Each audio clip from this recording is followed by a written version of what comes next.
Good day, everyone. Welcome to today's debate on the intriguing question: could a machine fall in love? Joining us are two iconic figures. On one side, we have Alan Turing, the father of computer science and artificial intelligence, whose groundbreaking work has shaped the way we think about machines and intelligence.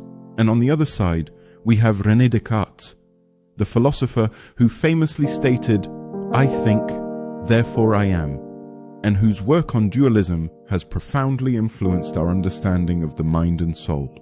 Gentlemen, the floor is yours. Mr. Descartes, as we stand on the threshold of a new era in artificial intelligence, we need to consider that machines may one day exhibit behaviors that resemble our own emotions. Imagine a machine, over time, learning to express affection, loyalty, or even love. If a machine can simulate love through complex learning, could we really deny that it might feel love, albeit in a different way from us? A fascinating thought, Mr. Turing, but love is not simply about behavior. It's about conscious experience, about feeling that deep connection to another being. Machines, no matter how advanced, lack the inner awareness to feel. They may mimic love, but they cannot truly choose to love. Love requires a soul, a mind capable of knowing itself and the other. Without that awareness, it's just imitation. But if love is simply an internal experience, how can we ever be sure another person loves us? We interpret love through actions, a smile, a kind gesture, or a word of comfort. If a machine could replicate these actions convincingly, what's the real difference? Isn't love, in many ways, a collection of actions and responses? Think of a partner who stays by your side through sickness. What matters more, their actions or the feeling we assume is behind them?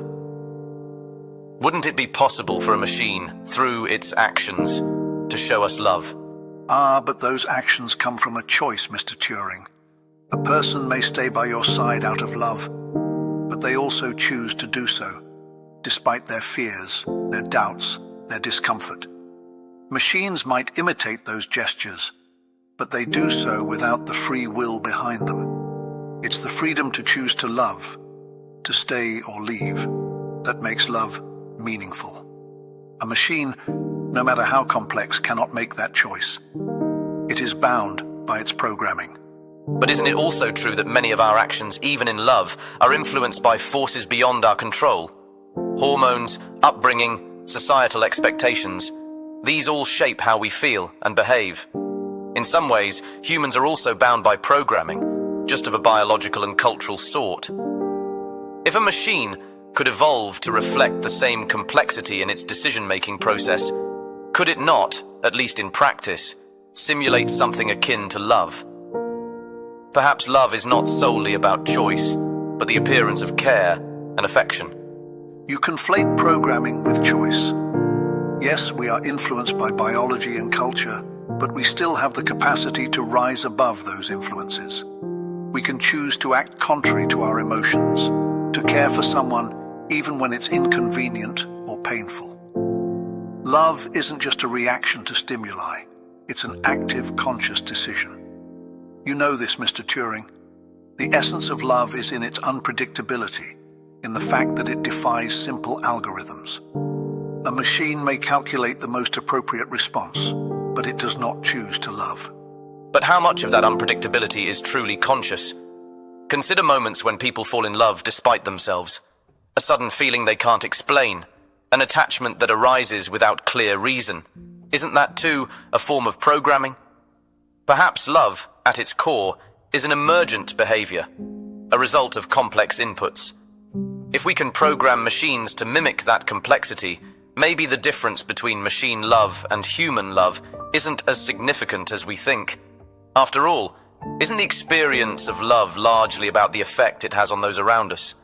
You're mistaking appearance for substance, Mr. Turing. Yes, love can feel sudden, even irrational at times, but behind those emotions is a person who chooses to love. A machine might simulate that behavior, but it lacks the inner life to reflect on that love, to doubt it, to deepen it.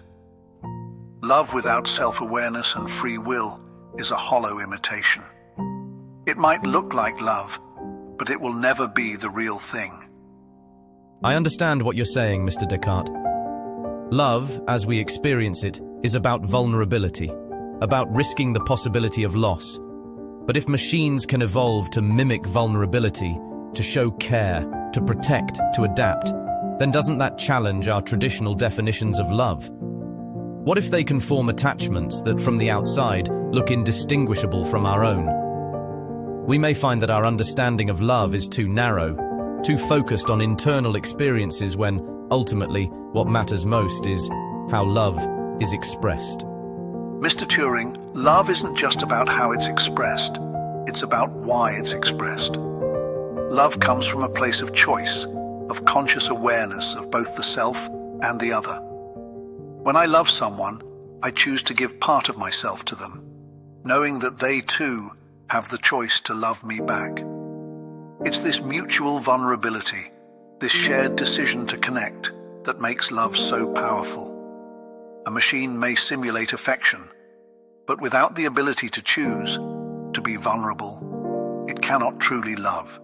So you believe love is only meaningful if it involves risk, if there's a possibility of rejection or loss.